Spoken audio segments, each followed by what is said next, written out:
Hello, this is Tony Blazier for the Motocross Vault presented by Blinzall. If you're in the market for some high-quality racing oil for your two-stroke or four, make sure you go to blinzall.com and use our discount code VAULT20 to save 20% at checkout. Thank you for all the support. Hey, this is David Iser from DMXS Radio, and you are about to get roosted in the Motocross Vault.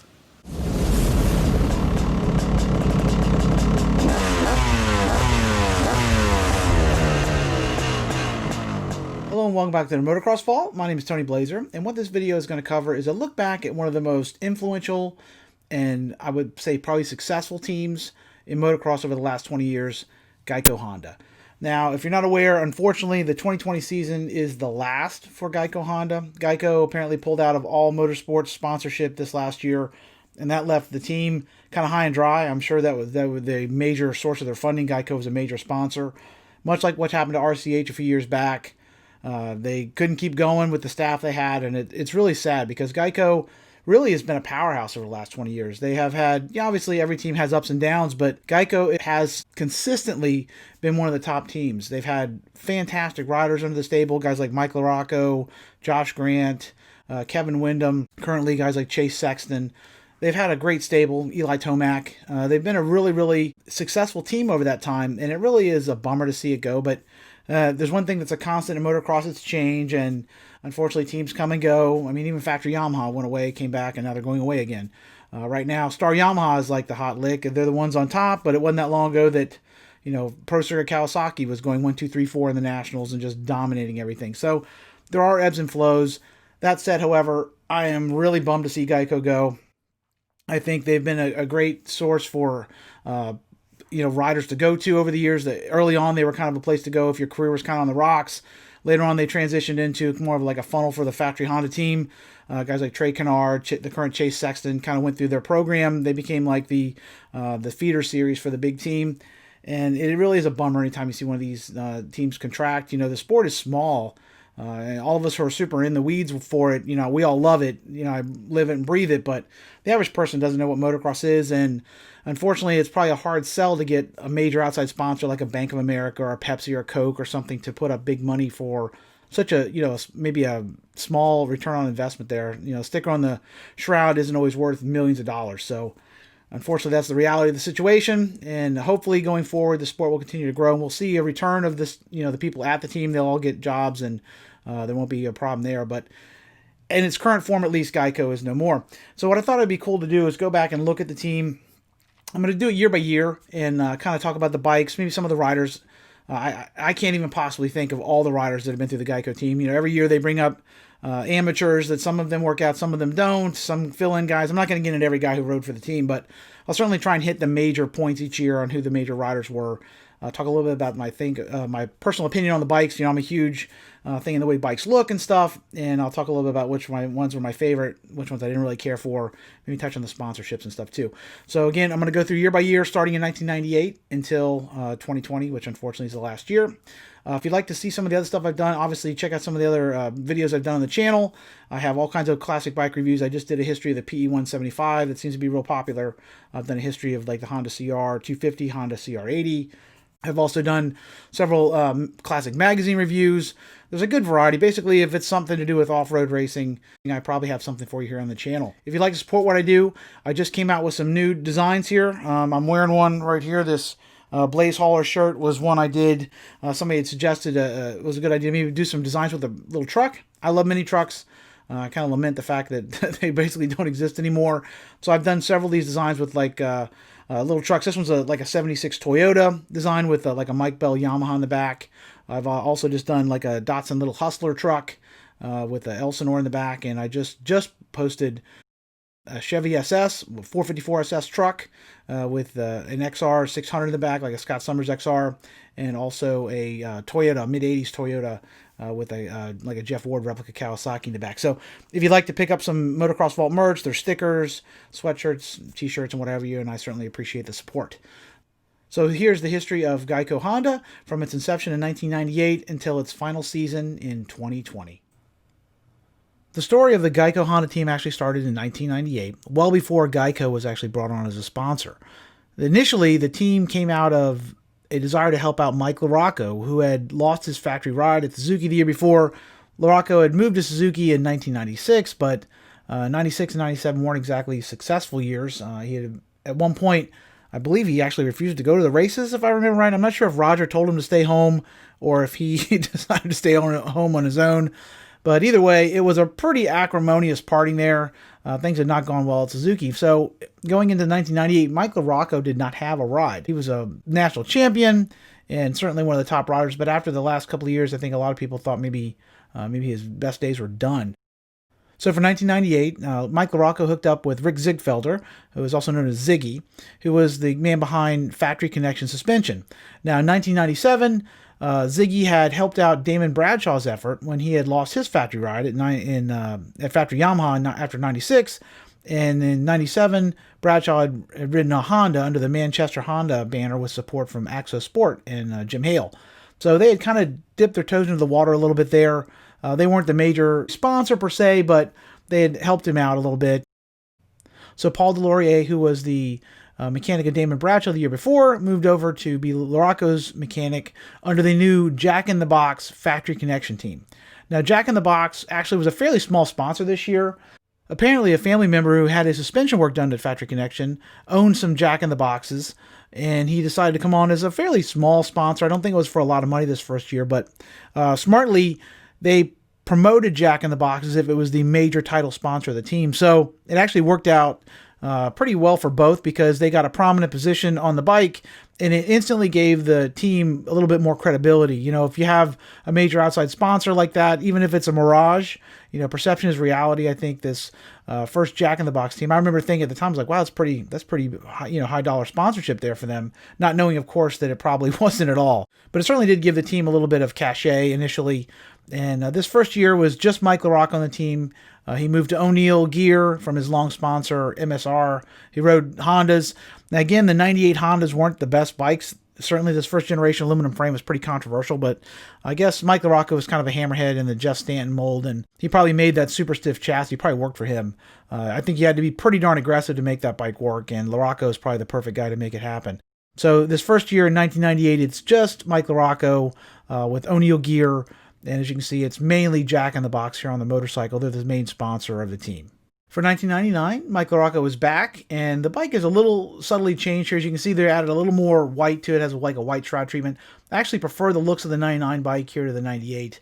They're both decent-looking machines. I actually really like the looks of this 97 through 99 CRs. In general, I think it was a pretty handsome motorcycle at the time. But between the two, I do like... I guess it has maybe a lighter feel because of the more white in the basic bodywork. Now, this 99 version, I think, was a little different in that I believe Mike had got a little more factory support. In 98, again, it was really kind of a shoestring effort. And for 99, I believe, if I remember right, he ended up getting like factory engine and factory suspension on his CR. So he had proven that he wasn't completely toast in 1998 and that there was still a little bit of gas in the tank. And as time went on, Mike ended up getting more and more factory support. So for 99, this new machine does have a little more stuff on it. Now, they still just have Mike LaRocco on the team as a full-time rider, although Mike Brown did make a brief appearance at the Redbud round. I guess it was the July 4th Redbud round. You can see the bike here behind this behind LaRocco's in the foreground. In the background is actually Mike Brown. But it was a one-off. At the time, Mike Brown was riding the GPs, and I think they just kind of put him under the tent for the weekend. So this first 2 years, it's just Mike LaRocco on the Factory Connection Jack in the Box Honda team. For the year 2000, the Factory Connection team was back with all new machines. Honda revamped the CR lineup this year with a pretty substantial update to the second generation frame. Pretty much across the board, a improvement in terms of handling and the reception of the motorcycle. I think most people would say this 2000 was much better than the first gen. But in addition to the new motorcycle, they had an all-new sponsor this year for 2000. They brought on Amsoil Lubricants. I think this Amsoil sponsorship was a little more legit than the Jack in the Box deal, which was kind of a smokescreen or mirage. I believe they actually did, put a little bit more funding into the team. And for this year, they picked up a second rider as well. For the 125 class, they picked up Chris Goslar, who is the son of Mike Goslar, who was a mechanic of, I think at this point, probably Ezra Lusk in 2000. But Mike was longtime factory Honda mechanic, went on to be a mechanic for Chad Reed and also Ricky Carmichael. And his son Chris here is a pretty fast guy. Ended up with a lot of rides on many teams. He had ridden for the FMF Honda team, which was Honda's official factory support 125 team in '99, and had a lot of injuries and stuff. So for 2000 here, he's on the Amsoil team, and this is really the first time where the team kind of brought some 125 guys in and kind of started to expand its effort. In terms of appearance, I like this bike. I actually like the 2000 bodywork quite a bit. I actually think the standard bike, the stock Honda, is actually better looking than this one, but it's not bad. It's not a bad looking motorcycle overall, and probably a little cleaner design than the original Jack in the Box stuff. For 2001, the Factory Connection team was back with another all-new sponsor, this one outside of the industry, shoe company Doc Martens. Now, this was a pretty big deal at the time, and apparently they had a pretty unique relationship with the Factory Connection team. They actually guaranteed their race budget that year, which is a very substantial commitment on their part. Apparently somebody at Doc Martens, a gentleman by the name of Aaron Sorensen, was a big motocross fan, and like so many of these sponsorships, it's not just the draw of the sport to the company. They need somebody on the inside to kind of be invested to make this make sense. But regardless of the relationship there, this was a serious financial commitment by Doc Martens, so kudos to the team. For 2001, you also have Amsoil back as the major title sponsor. In terms of the way this motorcycle looks, I love the 2001. This is maybe my 1A or 1B all-time favorite Geico look. I love the yellow. Something about the yellow and the red just pops, and whether it was on the FMF team or this, I think the combination looks great. And making the wing yellow this year, I think, really helps the looks. I really love this look of this motorcycle. It's a good-looking machine. The other significant change for 2001 is the fact that the Factory Connection team actually became the official 125 support team in 2001. In 1998, Honda had outsourced their 125 effort to FMF Honda, and they had continued to be their satellite team for another 2 years in 99 and 2000 as well. But apparently that relationship had soured. I don't know exactly what happened there, but something went south, and the two decided to part company after the 2000 season. So Honda moved its 125 support here over to the Factory Connection team, which again lent the team even more credibility in the eyes of the public. It was definitely a factory supported effort at this point, and the team was growing in terms of sponsorship and also the profile overall. Now, this first 125 effort had Steve Boniface on the west, who was a French rider, 17 I believe at the time, coming over to race over here. And in the east they had Brandon Jesseman on a number 31 Honda. Now, Jesseman actually would go on to win a 125 Supercross title, although on Suzuki. This first team here is Mike LaRocco, Steve Boniface, and Brandon Jesseman. And although it wasn't certainly as big as they would become later, this is a really important year for the growth of the Factory Connection team overall. For 2002, we get some really big moves at Honda. At the factory level, you have Ricky Carmichael moving from longtime sponsor Kawasaki to Honda. He would be on the factory team this year. And then you have all new bikes pretty much in every class. The 125, the 252 stroke were both all new this year, completely redesigned. And you have the introduction of the all-new CRF 450R, which was Honda's kind of answer to the YZ426F. In 2001, at the end of the year, Mike LaRocco had actually been tapped to ride one of the prototype CRFs, and he had ridden it under the Amsoil banner in the Nationals that year. And for 2002, that bike was put into production. And although in Supercross, at this point, nobody except Yamaha is running a four-stroke. All the guys are still running CR250s. So for 2002, Mike LaRocco's back on a CR250, this all-new design. Now, I love the looks of this motorcycle. Again, this one may be my number one seed. I really like the 2000, but I think the 2002 bodywork is a better-looking design. I actually bought a 2002 CRF 450 the first year it came out. I traded in my YZ250F on it and ended up buying this graphic package. I ran this on my CRF. I love the looks of this. Again, I love the yellow and the red. It's a great contrast. These are great-looking motorcycles. You still have Amsoil as the main sponsor of the team. Doc Martens here on the shroud. Of course, Factory Connection. Mike LaRocco, again, the biggest rider on the team. But it is interesting to note that up to this point, they really haven't won anything. I mean, Mike LaRocco is certainly competitive. He's always a great podium guy. But I think his last Supercross win was maybe 95 at this point. So he went quite a long time between winning races. But he was still competitive. He's on basically factory machinery here. This is a factory Honda CR250 just with different graphics on it here. So at this point, they are getting great factory support from the manufacturer, and the AMSOIL team is certainly one of the most prominent teams in the sport. This year, they also have 125 support as well. Again, you have Chris Gosler making the jump back to the team in the 125 West, and he is joined by Travis Preston, who I believe had ridden for Husqvarna the year before. Travis seems like, it's always funny when you see him. He's a big guy. He's almost 200 pounds and 6'1" at this point on a CR125. And if you know anything about the 125s of this era, these Hondas were not fast. The 90s CRs were rockets. These late 90s, early 2000s CRs were turds. So it's pretty impressive what he ended up doing. But he actually beats Bubba in this first Supercross series. 125 West wins this title. This is the first major title for AMSOIL. Big deal for the team, I'm sure, at the time. And obviously everybody thought, Bubba was going to wax everybody. I think, if I remember right, it was mainly problems caused by Bubba himself, not just being beat straight up most of the time. The whole thing with him was always, crash or win. And I think it kind of bit him this first year. But, that being said, Travis earned the win. He got it, made the title his own, and then gave AMSOIL Honda their first major victory, which was awesome for the team. In the 125 East, you also have a guy by the name of Michael Byrne, who was a friend of Chad Reed, an Australian kid coming over. And I think this is I think he came over first with the Edge Sports Kawasaki team, which was Jeff Emmig's team. He made a couple of little appearances. He was supposed to ride for that team, but of course that whole deal went south pretty bad after Emmig had tried to race, himself, and then broke both his wrists, and then switched to Kawasaki, fielded a team with Burner. But I don't even know if they made the whole year. That's hard to remember. It's a long time ago. But in any case, Burner went to the Hondas this year, and he was their rider in the 125 East. Again, great-looking motorcycles. Big year for AMSOIL Factory Connection Honda for sure. And again, probably my favorite look they ever had. For 2003, we have some more big moves at the AMSOIL team. For 2003, you have the deletion of Doc Martens off the shroud and the appearance of Chaparral Motorsports. I'm not sure if Doc Martens was completely not involved in the team at all, but Chaparral certainly was a pretty well-known brand at the sport at this point. They're a huge mail-order company, dealership out in California, and had sponsored Jeremy McGrath's teams some years before this. So they come on as a major title sponsor in 2003. You also have the arrival of a highly touted amateur rider, Ryan Mills, who had come through, I guess, Honda's support team.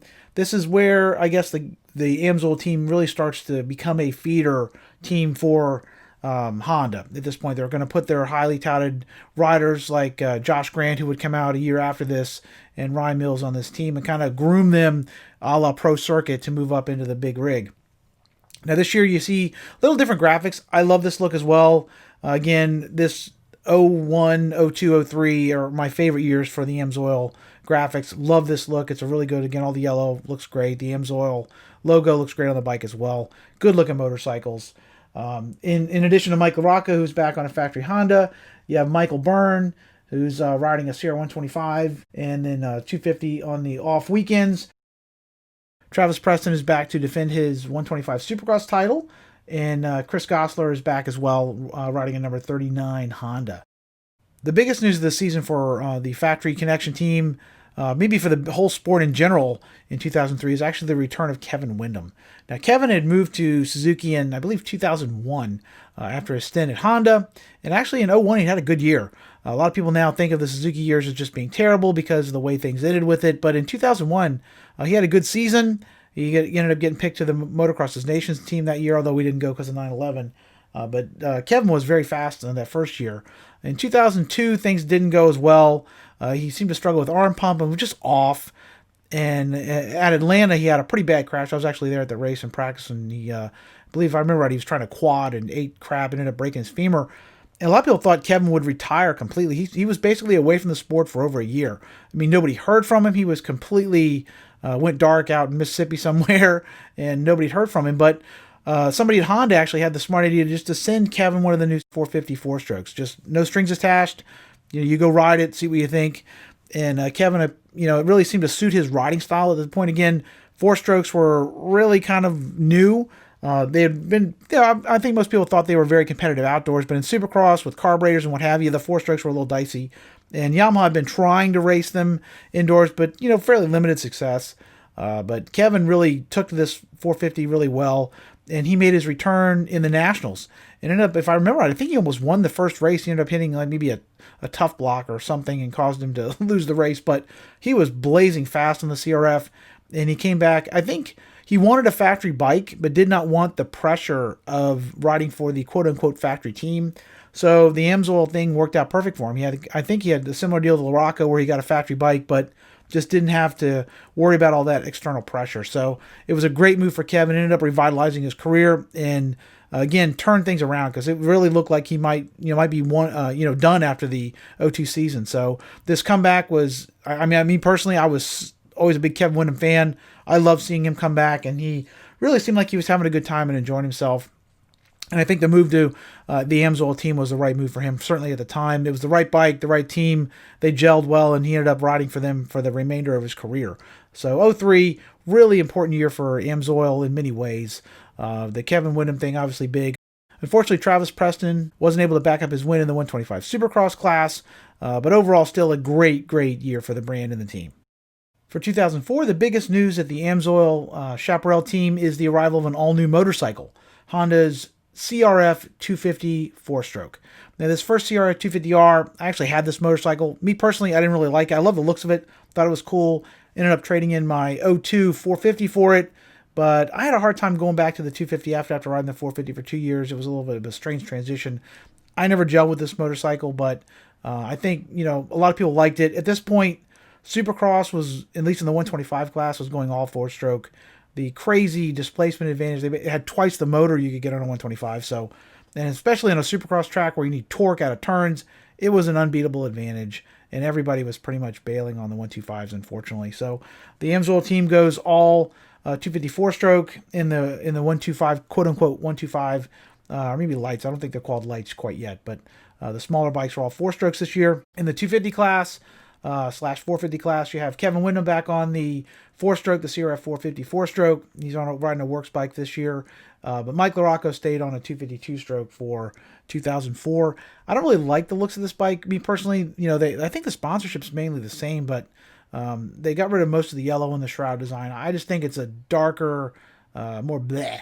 I just don't care for this. It went from one of my favorite looking Amsoil designs to probably one of my least favorite this year. I just don't really care for the look of this motorcycle overall. But, that being said, good year for Honda and good year for Amsoil.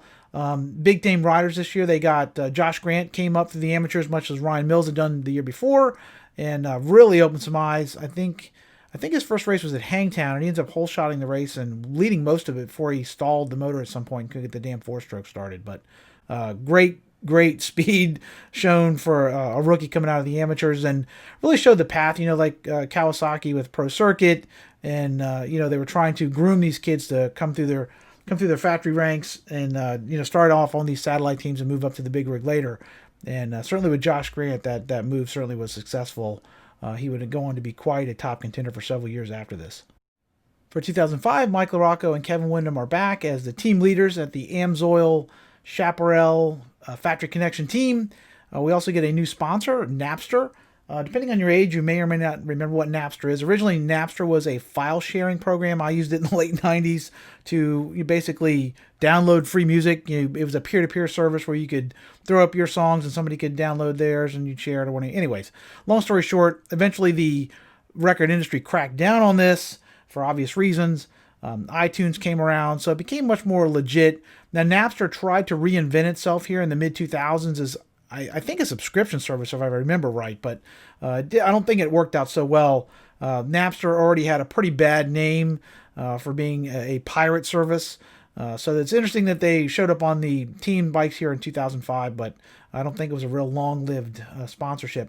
As far as riders going in the smaller bike classes, the team this year is led by Tommy Hahn, who is in the 250 class. You also have Josh Grant returning, number 35 on his Honda. You have Joaquin Rodriguez, and you also have Billy Laninovich, which I don't remember if he had started out on KTMs or went to KTM after this. But in any case, Billy Laninovich, another guy who was super fast, coming through the ranks and was on the team this year. This bike, I don't dislike it nearly as much as the year before, although there's not much yellow on the design. I think this is a much better looking motorcycle. I actually have no real problem with it. I don't think it's as pretty as the earlier ones, but not a bad look. I would have been happy running this year's graphics for sure. One sad note, this is kind of the last year where the 252 strokes are really going to be raced in Supercross and here in 2005. Kind of the last hurrah.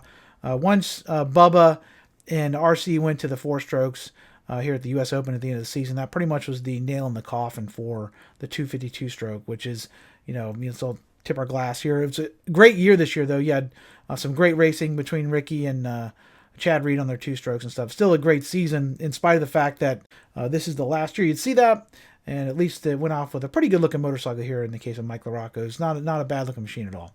For 2006, the Factory Connection team was back with a new list of sponsors. The team was renamed from the Amsoil Factory Connection Chaparral team to the new Sobe Samsung Mobile Honda team. So I'm sure Mike LaRocco got himself a nice Samsung flip phone in 2006. It is interesting to see how many sponsors are kind of going in and out of the team, but the team is still going. And we have some pretty substantial big hitters on there. You have Kevin Windham and Mike LaRocco. Neither one of those guys can be cheap. I can only assume maybe the Honda was paying a lot of their salary at this point, or I don't know what was going on. So it's really sad when you see Geico pull out and the team just collapses. So I don't know whether they just didn't have the diversity of sponsorship like they used to have.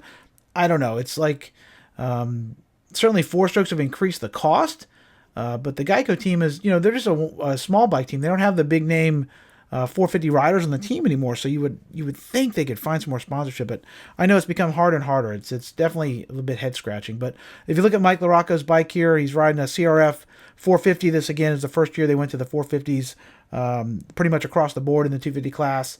He's got Rockford Fosgate on the bike. There's just sponsor stickers everywhere.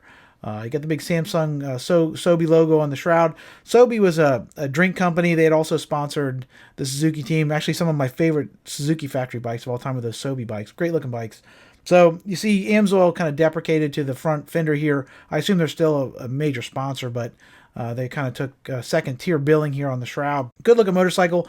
Again, not my favorite. Again, I like the yellow a lot better than this, but not a bad looking motorcycle overall. In addition to Mike LaRocco and Kevin Windham coming back, you have Josh Grant, Billy Laninovich, you have Tommy Hahn, Joaquin Rodriguez, and the new guy on the team is Jake Weimer this year, who would go on to win a Supercross title for Pro Circuit. That was the big name riders here for the 2006 Factory Connection team. For 2007, the Factory Connection team was back with the absence of one major big-time rider, Mike LaRocco.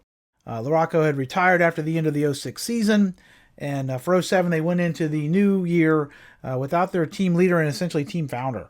LaRocco was no longer on the team, but you had Kevin Windham back on the CRF 450. You also had Travis Preston, who had ridden for the team in the early 2000s, went to the Factory Honda team, and then came back to Amsoil. And then also had newcomers Ryan Sipes, who's a guy who is still out there hauling the mail, or even now. This is the first, I think, is this first year on the series here in 2007, and he comes in as another amateur to the Amsoil Honda team. He's joined by Billy Laninovich, Jake Weimer, and also Josh Grant. Now, as you can see, the bikes have a new look this year. You have No Fear as the title sponsor, along with Samsung. Really kind of takes the place of the Sobe. The Sobe's kind of deprecated on the shroud. No Fear, earlier to this, it was Shift, actually, was the main gear sponsor, at least for the 250F portion of the team. Kevin Windham kind of always did his own thing. But this year you have Sobe and No Fear as the main title sponsors. The bike itself, not a bad looking motorcycle. It looks very similar, other than the fact that the No Fear is a little bigger than, and the Sobe smaller. Very similar. Not my favorite look. Not a terrible looking machine, though. Good year, though, for to be riding red. These CRFs in the mid part of the 2000s were great machines. And this 07 and 08 model are just phenomenal. I had the 05. Great motorcycle. And I certainly think it gave some of these Honda guys an advantage that they started out with the best motorcycle in the class at the time, for sure. For 2008, the Factory Connection team was back with another new sponsor. This time it is the Torco Racing Fuel team. Now, I'm not familiar with Torco Racing Fuels. I'm sure they're still around today, I believe. I actually never heard of them. I always used VP or something like that. But in any case, they made a push this year, and they brought them on to the team. As far as appearance goes, this is probably my least favorite of any of the Factory Connection motorcycles. I don't like the weird squiggly design to the shrouds and the number plates. Don't really care for the color scheme. I don't really like any of this. Now, as far as the riders this year, you have Kevin Windham, of course, leading the team on his factory-backed Honda. You also have Josh Grant, who is their top guy in the 250 class. Jake Weimer's back, running the number 30. You have Dan Reardon, who's been in and out of the U.S. circuit for many years, still out there hauling the mail, I believe. And the really big news is another new rookie, Trey Canard, who would end up taking his rookie season in the 125, or I guess the Lights at this point, Lights Supercross Series, winning the title that year in his first try. So Trey came out, I don't think, at least it wasn't on my radar as one of the guys who was going to come out and kick butt this year. As I recall, in '08, it was fairly surprising how fast he was and how pretty much he took control of that series and really showed that this kid was something special. So Trey came out and really, really delivered for the team this year, giving them a Supercross title. Maybe their first since Travis Preston when I think about it. I don't know if they've won anything in the interim between Travis Preston and this one. I think that was their second title. So in any case, really good year for the team. Ugly motorcycles, in my opinion. I'm sure a lot of you out there disagree with me on this. I'm sure a lot of people like it, but I never was a big fan of too much black on a motorcycle, and I just don't think the white and black does the Honda any favors, in my opinion. But good year for the team otherwise. For 2009, we see some pretty significant changes here at the Factory Connection team. Probably most notable is the arrival of Geico Powersports to the main title sponsorship position. This is the first full year where they're on board as the main title sponsor of the team, although they had sponsored them halfway through the 2008 season. I believe they came on at Las Vegas and then sponsored the renamed Geico Powersports team for the remainder of the 2008 season. But this 2009 is the first year that they're the main sponsor of the team all throughout the season, and they would continue to be the sponsor for the Geico team for the next 10 years. The motorcycle, I think, does look better than the previous ones. I love the return of yellow. The Geico Honda logo looks great on the motorcycle. The yellow and red I always thought was a good look. Kind of a little bit reminiscent of the earlier Amsoil graphics I like so much. Good looking motorcycle this year. On the 450 side, you have Kevin Windham making a return. 2008 was a great year for Windham. He almost won the Supercross title. Chad Reed had kind of coasted after James Stewart had pulled out with a knee injury, and it let Kevin actually have a pretty good shot at the title that year. He gave Chad all he could handle as Chad basically partied his way through most of the series. But it was a great year for Kevin on the CRF 450 and probably his best chance at a title that year. It was really a good season for sure. That in '04, when he had a similar situation, he had given Chad a run for his money. He was easily the second best guy behind Reed. For 2009, you have an all-new 450. The bike was completely redesigned this year. They changed so much. The '08 had been a phenomenal motorcycle. A lot of people consider the '08 Hondas, the 450 in particular, maybe one of the best motorcycles ever produced. I had an '05, very similar, and it was a great, great motorcycle. And this '09 was very controversial at the time. They really changed the weight bias, went to fuel injection this year. The engine was slower. It was like, I guess, snappier, more responsive, but didn't pull as far on top. And I think most people, at least at the pro ranks, weren't really a big fan of the changes they made to the way the bike handled it. Put a lot more weight on the front wheel. The bike was smaller, more compact, and I think generally speaking, this first '09 was not really well liked, although it did sell a lot. I mean, I think amateur people like me would have been fine with it, but I think a lot of the pros had some issues with the way it handled. In the 250s, this is the last year for the old body style. The CRF had come out in 2004, and this '09 version is basically the same motorcycle. It's not much different except for they had a dual exhaust, maybe '06 or so, and kind of tweak things from year to year, but same basic design. It doesn't get the complete redo until 2010. As far as riders go, as I said, Kevin Windham's back on the 450. You also have Trey Canard returning after winning the Supercross title as a rookie in the 250 class. Daniel Reardon is back. Blake Wharton, who had moved up to the 250 class outdoors after Loretta Lynn's the year before and ridden some outdoors in 2008. Came to the team full-time in '09. This is his first full rookie season in the Supercross division at least. And Brett Metcalf made the move from Pro Circuit Kawasaki over to the Geico Honda team. Pretty big signing at the time. Brett was a really fast guy outdoors. Not much of a threat indoors, but I think a lot of people thought he might be a legitimate title contender, at least outdoors on the CRF. Midway through the year, you also saw another big rookie come up to the Geico Honda team in the name of Justin Barcia.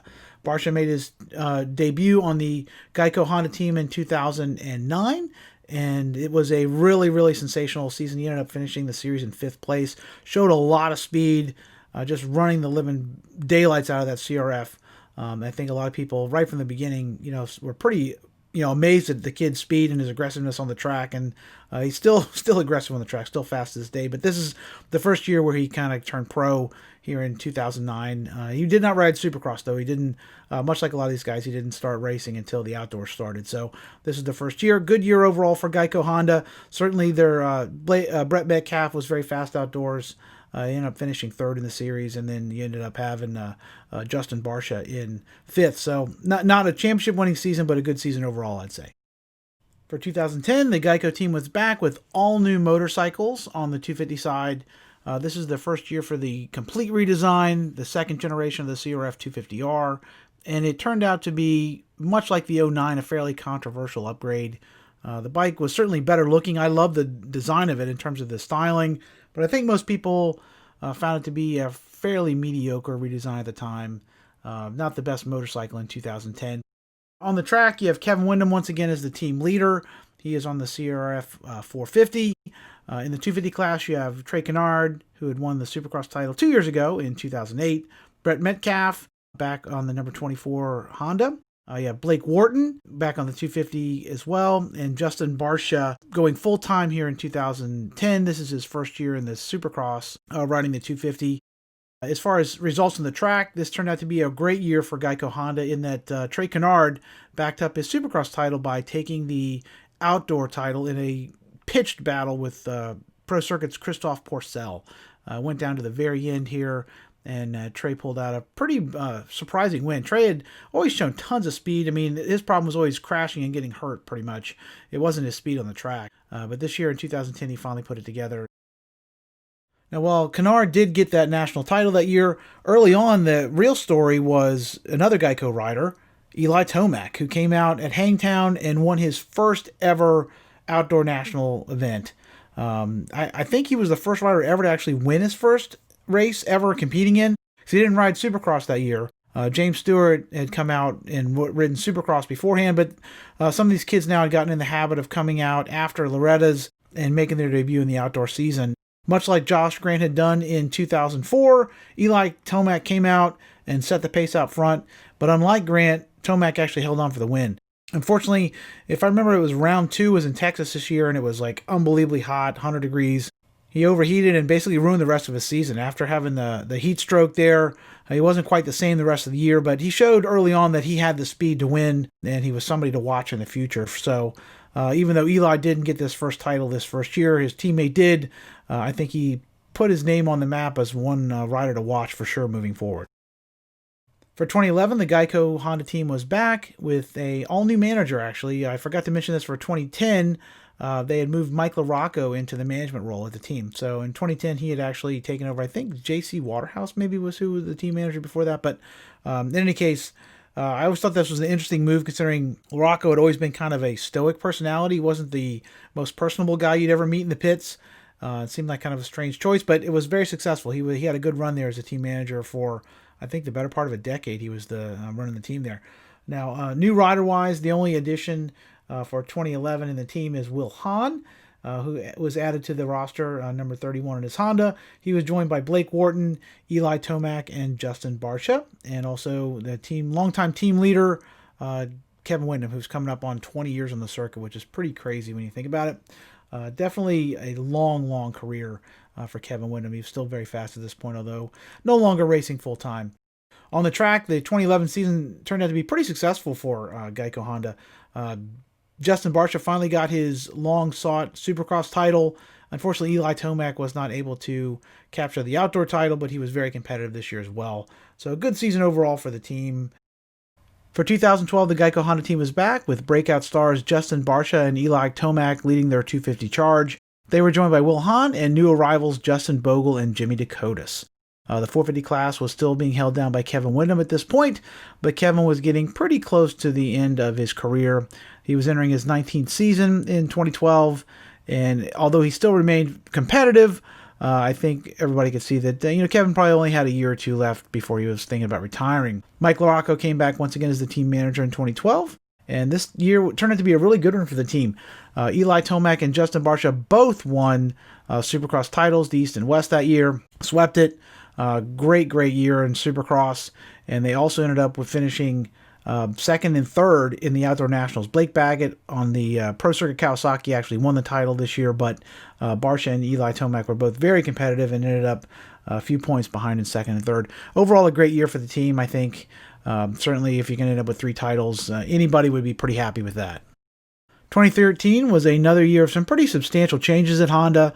The 250 is largely unchanged, but the 450 is completely new this year. Get some new bodywork. Personally, I never was much of a fan of this design. This 13, the dual exhaust in the back make the rear end kind of look fat to me. Side panels, bulge out really strongly on both sides. Just, at least in my opinion, not as attractive design as the 09 to 12 450s. The Geico graphics don't look bad by any means, but it's just not my favorite design overall. As far as the team goes, you had the departure of Justin Barcia from the Geico squad.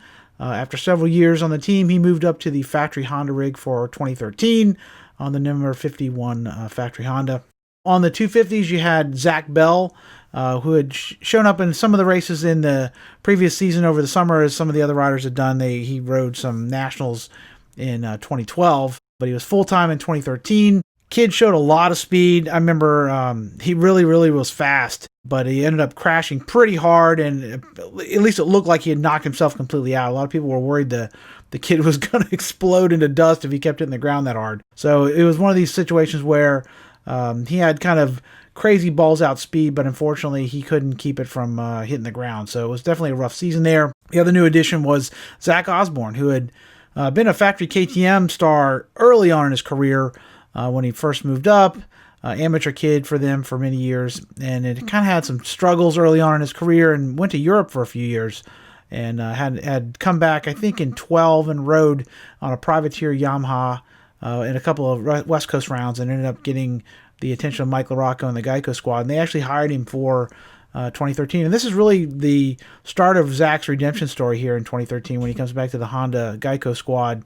This got him back in the States, and although he didn't really, I wouldn't say he did that well on the Geico bike, it certainly was enough to eventually get him the Husqvarna ride that ended up totally revitalizing his career, culminating with the 450 title this last season. On the track, this was another great season for the team, with Will Hahn capturing his first Supercross title in the 250 East. Eli Tomac, unfortunately, got beat by Ken Roczen indoors, finishing second to him in the West Coast Series, but he would get his revenge outdoors by winning his first 250 outdoor national title this year. Definitely a great accomplishment, and something I think a lot of people had been thinking would happen after he came out as a rookie and was so fast, but he finally fulfilled that promise in 2013 here, capturing his first and only 250 outdoor national title. One last side note here for 2013, this is actually the last year for Kevin Windham on the team. Kevin started out the year once again as the team leader, but at the second round of the series, he decided that he had had enough and decided to go home and retire. It was very shocking at the time. I believe there was a quad on the track, and he just did not feel comfortable doing it. And, I guess when it's time to go, it's time to go. And Kevin retired. So after many years, 2 decades on the series, and certainly as one of the most successful and loved riders on the Factory Connection team, Kevin Windham called it quits here at the end of the 2013 season, leaving Eli Tomac as the team leader going into 2014. After winning the 250E Supercross title in 2013, Will Hahn was moved up to the 450 for the Supercross Series in 2014. He was joined by Eli Tomac, with Kevin Windham retiring. Eli was now the head dog here at Geico Honda. In the 250 class, he was joined again by Zach Osborne, Zach Bell, Blake Wharton, who was filling in at least initially for a injured Justin Bogle. Justin would come back and end up winning actually the East Coast title this year, but in the offseason he actually broke several vertebrae in his back, pretty bad crash. So Blake Wharton, who had ridden for the team earlier, came in to fill in, at least initially, for the injured Bogle. The new rider this year was Matt Bisceglia, who was moving up from the amateur division into the new Geico squad. This year, Bogle, as I said, would win the indoor title in the 250 East. He would come back from his injury and win his Supercross title, which was actually pretty surprising considering how bad his injury was. A lot of people thought he might actually miss a good portion of the East Coast, but he was back up to speed by the time that series got going and ended up bringing Geico their only title this year. Eli, a lot of times people think of just how blazing fast Tomac is, which he is, but he was a little bit off this year. It wasn't exactly, when he moved up to the 450, he didn't exactly set the world on fire initially. It took him a while to figure that out. So he ended up having a fairly mediocre year. Overall, it was not the best year for Geico Honda, but they did at least, get that one Supercross title, which was good for the team for sure. For 2015, the Geico team was back with a pretty impressive lineup of established stars and up-and-coming talent. Leading the team again was Eli Tomac, who was on his second year in the 450 class on the number 3 Honda CRF 450R. In the 250 class, you had Justin Bogle, who had won the Supercross, I believe, East the year before. You had RJ Hampshire, who was moving up from the amateur division. He had been a standout star at Loretta Lynn's that previous summer. You also had Matt Bisceglia returning to the team. Jordan Smith on the number 126 Honda was also moving up from the amateur class. And you had a new signee of Malcolm Stewart, who was obviously James Stewart's brother, a guy with huge amounts of talent, but up to this point had not probably lived up to what some people thought he was capable of. Will Hahn had left the team at the end of the year, and they had also lost Zach Osborne, who had moved over to Rockstar Husqvarna. On the track here in 2015, it turned out to be a pretty up-and-down season for Geico Honda. In the 450 class, Eli Tomac was very fast, much faster than he had been the year before. He ended up finishing second overall in the Supercross series behind Ryan Dungey, who was enjoying a bit of a renaissance in his career after the retirement of Ryan Villapoto. Dungey in these years was really, really fast. Outdoors, however, Eli was on fire. He came out swinging at Hangtown and Glen Helen and swept all 4 motos and running away too. It wasn't like even close. He just decimated everybody. At the third round at Thunder Valley, Eli smoked to the first moto win as well. 5 in a row. Looked like it was his title to win. After only two and a half rounds in, he was just killing everybody. But then unfortunately he had a really nasty crash in the second moto. Ended up separating both his shoulders in the crash. Really jacked himself up pretty good. Ended his season, unfortunately. Probably would have been his first outdoor 450 title that year, almost certainly, unless something else happened, but he was really, really fast. In the 250 class, they weren't nearly as successful. Unfortunately, Justin Bogle was not able to defend his title. He ended up getting second in the 125, I guess the lights or whatever they're calling it at this point, the 250 East. He ended up getting second. And then outdoors, really, nobody was in the same class as Jeremy Martin. Jeremy Martin just crushed everybody this year, and none of the Geico riders were particularly fast or competitive compared to them. So, unfortunately, what could have been is a little bit of 2015. Like I said, Tomac, probably the fastest guy on the planet there for at least 2.5 rounds. But in the end, he ended up not taking home that title, and Geico went titleless in 2015. 2016 is another year of big changes at Geico Honda. Obviously, the most prominent change was the departure of Eli Tomac, who had spent his entire pro career with the team at this point. At the end of the season in 2015, he had moved to Factory Kawasaki, where he still is now. This obviously left a bit of a void in the 450 class, and to fill it, they moved Justin Bogle up to the 450 division for 2016. In the 250 class, you had Christian Craig, who had ridden I believe he'd ridden for TLD Honda the year before, moving over to the Geico team for 2016. You have the returning Jordan Smith. You have a new signee in Jimmy Dakotas, a fan favorite for many years, Mr. Jimmy D. Malcolm Smith was back to try and finally close the deal in the 250 Supercross class. And you also had the return of the number 31 of RJ Hampshire. The team manager for 2016 remained Mike LaRocco. Now on the track, this was a bit of a tough year in some ways. Certainly outdoors, the team was completely not real successful this year. They didn't even have a single rider, I don't think, in the top 10 in the 250s outdoors, which is a bummer.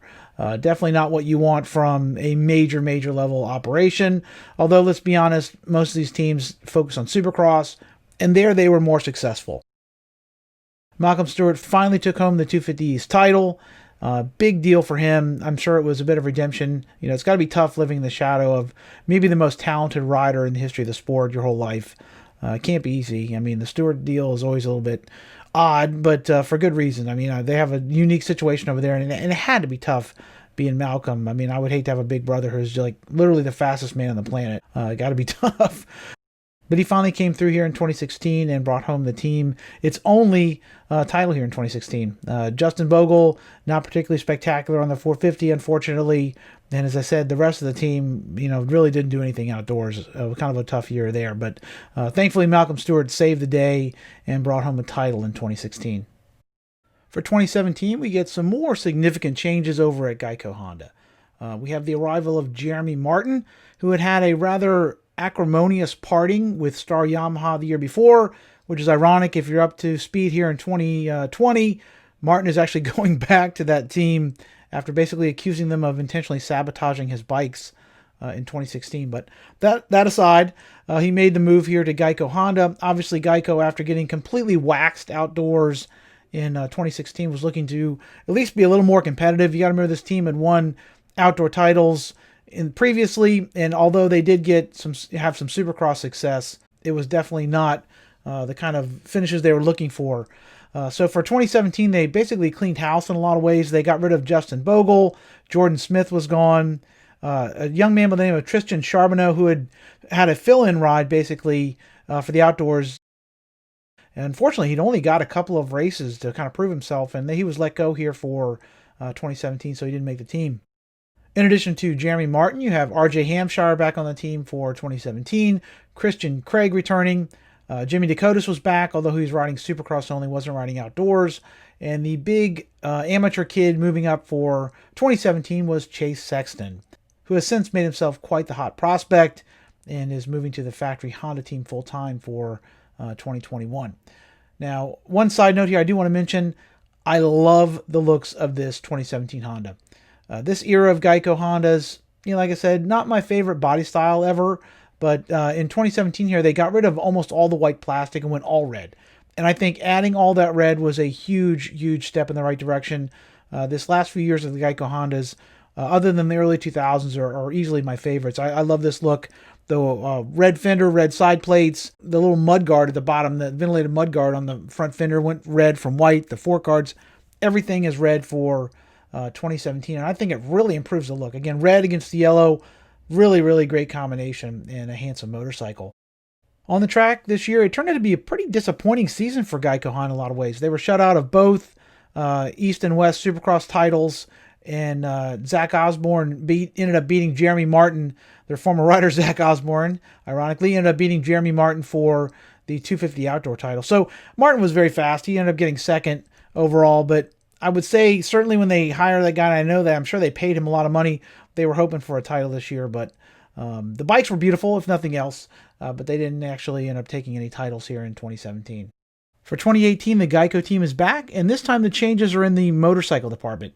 For 2018, Honda completely redesigned the CRF 250R, and that bike actually turned out to be maybe better in some ways, not so much better in others. They went to a dual overhead cam design. This is the first time Honda had used this on their CRFs. Basically, since the CRF came out in 2002, it had always been a unicam design. In this new machine, I'm sure they were trying to go for more high RPM power, trying to run with some of the really fast Yamahas and what have you. But the bike doesn't really have a lot of torque stock, and I think they had trouble getting even the works bikes here to run much better. I mean, even to this day, you hear Jeremy Martin last year in 2020 talking about how the Star Yamahas just are yarding him, and I don't think this motor design has proved probably as successful as Honda would have liked. I'm sure the bike is better in some ways than the old design, but I don't think they definitely had it dialed this first year in 2018.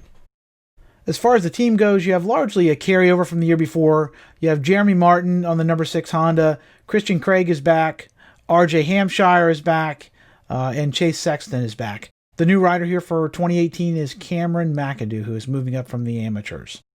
On the track, it turned out to be another pretty rough year for Geico Honda. They, as I said, the bikes weren't probably the best in the class. They struggled a bit. Jeremy Martin actually was really fast outdoors, but he ended up having a crash and breaking his back. Almost a career-ending injury for Jeremy. Super scary. He ended up having to have multiple back surgeries, and just this last year was the first time he'd been back. God bless him for making the comeback. I think I probably would have hung up my boots after having 2 back surgeries. In the Supercross division, Jeremy at least finished third behind Jordan Smith and Zach Osborne. But to be fair, Jeremy was, probably never anybody's pick for Supercross champion. In the West, Aaron Plessinger put it to everybody, and really Chase Sexton was the top guy in 5th place. So Geico wasn't much of a threat for this title. And outdoors, once again, it was Aaron Plessinger putting it to everybody. Jeremy's brother Alex did finish 2nd in the series this year, but of course it wasn't for Geico, so it didn't help them very much. Their top finisher was RJ Hampshire, who ended up finishing 4th overall. So, bit of a tough year for Geico Honda. New motorcycles, good looking motorcycle, although I will say the gecko here on the shroud's a bit of a strange choice. Not a fan of that, but other than that, not a bad looking motorcycle. But maybe they needed to get a little more dialed in to do better on the track. For 2019, the Geico team was back with one of the prettiest motorcycles, maybe of all time. This thing is gorgeous. I'm officially making a retraction of what I said about 45 minutes ago about the 2002 being my favorite. Now that it comes to it and I look at this 2019, I think it's my favorite. This thing is just drop dead gorgeous. I love what they did with this, having the kind of a wing treatment going up into the seat. It kind of reminds me of the early Mike LaRocco ones with the wing set up like in 98, 99. Kind of a cool homage. I love when they build the wing kind of into the graphics, and it's just a damn good looking motorcycle. The monochromatic look is great. I don't even mind the fact that they went to the white instead of the yellow on the Geico look. Something so understated and beautiful about this motorcycle. They definitely just hit it out of the park here in 2019. Now, as far as the team goes, Jeremy Martin, in spite of the fact that he had back surgery, was still in the team. Thankfully, Geico stuck with him here. He's actually at the team photo shoot. You see him here. I'm not sure what the status was. I think he was still in recovery and ended up having to have a second surgery probably after this because I don't think it wasn't healing as it should. But you also have Chase Sexton returning, number 23. RJ Hampshire's back. Christian Craig still on the team. And the new guy on the team this year is Hunter Lawrence from Australia. Hunter is a really outgoing guy. Him and his younger brother Jet, who ended up making the trip to the team the next year. Really entertaining guys. I was a huge Chad Reed fan. Love the Australian sensibility. They have no F's given over there in Australia, and he's a pretty entertaining guy and very fast on the motorcycle for sure. Now on the track, Hunter Lawrence actually was very fast and ended up winning at least I think one race, but ended up unfortunately been the story with him as injuries and what have you. So he wasn't really a threat for the title. Outdoors, you end up having RJ Hampshire and Chase Sexton in 4th and 5th overall in the 250 standings. That was the top finisher outdoors for the team. Indoors, Chase fared much better. Actually, he ended up taking kind of a surprise title. I certainly would not have picked him for the title here in 2019. In fact, up until he backed it up this year, I kind of felt like he kind of lucked into it. To be honest, he wasn't the fastest guy, but he took advantage of it when it was kind of handed to him when Austin Faulkner yarded himself. And Chase ended up taking the title. So, bit of a surprise, I'm sure, for the team as well. But it worked out well, and Chase has since proven that he's legit. You know, sometimes you take that little bit of luck to get your foot in the door, but he's run with it since, and he has proven that he is easily one of the fastest guys in the sport. So, good year for Geico Honda in terms of finally getting another Supercross victory here, winning the 250 East in 2019. All right, so we've made it to what would unfortunately become the last season for Geico Honda. The 2020 season would see Jeremy Martin making his return to racing. Thank goodness for that. He would be joined by Chase Sexton back, who had won the Supercross title the year before. You'd have Hunter Lawrence, his younger brother Jet Lawrence. Christian Craig was back, and another new kid, amateur moving up, Joe Shimoda. This team would once again focus on the 250 class. I think the last time they had somebody in the 450s was like Justin Bogle a few years before this. So they pretty much became exclusively a 250 team here the last few years. And I am so bummed out to see Geico go. It's a tough deal for sure. Now on the track, the team had a really good year actually. Chase Sexton was way faster than I expected. Coming into this year, I kind of felt like he had almost lucked into that title last year, as I'd said. But he proved that he was legit this year. He was fast. And Sexton ended up winning the 125. I'm sorry, showing Mazer. Sexton ended up winning the 250 East, backing up his title the year before, and ended up going to the 450 Honda team for the outdoors and showing blazing speed out there as well. So clearly Chase Sexton is legit and one of the future stars in the sport for sure. Now, Jeremy Martin proved surprisingly fast. I got to be honest. I didn't know what to expect coming in after missing a year and a half with a gnarly couple of back surgeries. Indoors, he was 6th, mediocre. He ended up skipping a couple of rounds there at the end when they went to Salt Lake. I think he rode maybe the first 1 or 2 and then call it a season to work on the outdoors. But outdoors, he was fast. He clearly was at least the 1 or 1A guy. Dylan Ferrandis obviously won the title. Jeremy, though, won like 2 or 3 rounds in a row. Very, very fast. Showed that, his best days were probably not behind him, surprisingly enough. Again, a lot of times, guys, look at Bradshaw. He took a year off and was never the same again, and he didn't have a major injury. He was, he really just decided he didn't want to ride anymore for a while. Jeremy went through some major, major stuff and came back really fast, and kudos to him. For the Geico team, at least they went out on a high note. At the last round, they basically, swept the podium in almost both classes. It really was amazing. You had Christian Craig on a 450 Honda, Chase Sexton on a 450 Honda, although not technically, quote unquote, on the Geico bikes. They were riding as fill-ins for the factory Honda. They were, right up front in both motos. And then in the 250 division, you had young Jet Lawrence taking his first win. So really impressive display by the Geico Honda team and their former riders. Great way for it to go out. If you had to go out, at least they went out on top. Again, very bittersweet day, I'm sure, for everybody involved with the team, but awesome way to end things for Geico Honda for sure. So there you have it. That's a look back at Geico Honda, again, from its inception in 1998 until its final season in 2020. I am so bummed to see them go, but again, motocross, like everything in life, is always changing. There's many companies come and go, and unfortunately the sponsorship dried up, and this team wasn't able to keep going. Hopefully there'll be, some of these guys will land somewhere and maybe start another team in the future. Hopefully. The whole virus stuff going on, I think the future of everything is kind of up in the air, at least in the short term anyway. So hopefully we bounce back. I'm certainly hoping we get a Supercross season this year and all the guys find good places to land. So if you like this sort of thing, make sure you check out some of the other videos I've done. If you could like, share, and subscribe, I would certainly appreciate it. Helps the algorithm source this channel to other people so other people can discover the stuff I do here. I certainly appreciate all the help everyone gives me in that regard. The great community here on YouTube as far as the Motocross Vault goes, and I certainly appreciate all the support. So until we meet again, this is Tony Blazier from the Motocross Vault. Keep the rubber side down.